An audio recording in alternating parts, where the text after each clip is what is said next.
সম্পূর্ণ একটা পুরনো দিনের রেসিপি আর একদমই নিরামিষ। তো রেসিপিটা আমি তোমাদের সাথে শেয়ার করতে আসলাম। তো দেখে নাও রেসিপিটা কি। তো এটা হচ্ছে দুধ মৌরি পটল, কিভাবে বানালাম সেটাই দেখে নাও।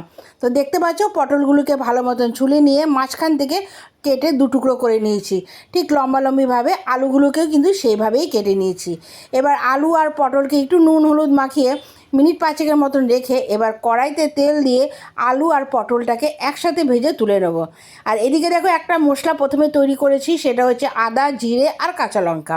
সেটা হালকা একটু পেস্ট করে নিয়ে তার মধ্যে একটা টমেটো আর পরে দিয়ে দিলাম মৌরি, দিয়ে সামান্য একটু জল দিয়ে ভালো মতন মিহি করে একটা মশলা তৈরি করে নিয়েছি।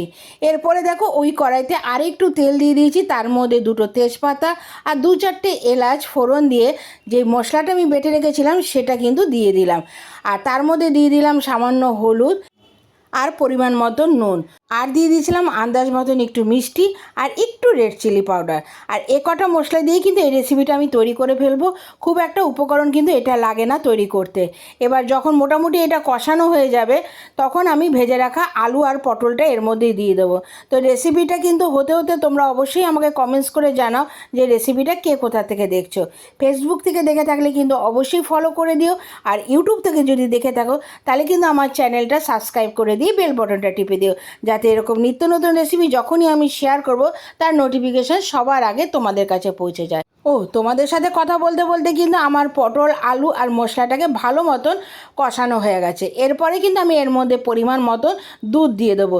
দুধ যদি 3 কাপ নাও তাহলে 1 কাপ জল নিও।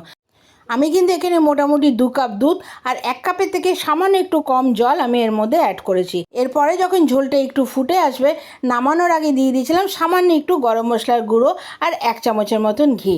তো এই রেসিপিটা কিন্তু একদম শুকনো শুকনো করো না, একটু ঝোল ঝোল থাকবে। তো কেমন লাগলো অবশ্যই তোমরা কিন্তু আমাকে কমেন্টস করে জানাবে। আর যদি এই রেসিপিটা তোমাদের ভালো লেগে থাকে তাহলে একটা লাইক কমেন্টস আর শেয়ার করতে কিন্তু ভুলে যেও না। আর একটুখানি কুচনো ধনেপাতাও দিয়ে দিয়েছিলাম। তো এটা ভাত রুটি সব কিছুর সাথেই মোটামুটি ভালো লাগে। তো দেখতেই পাচ্ছ রেসিপিটা কিন্তু আমার কমপ্লিট। তো আবার আসবো একটা নতুন রেসিপির সঙ্গে।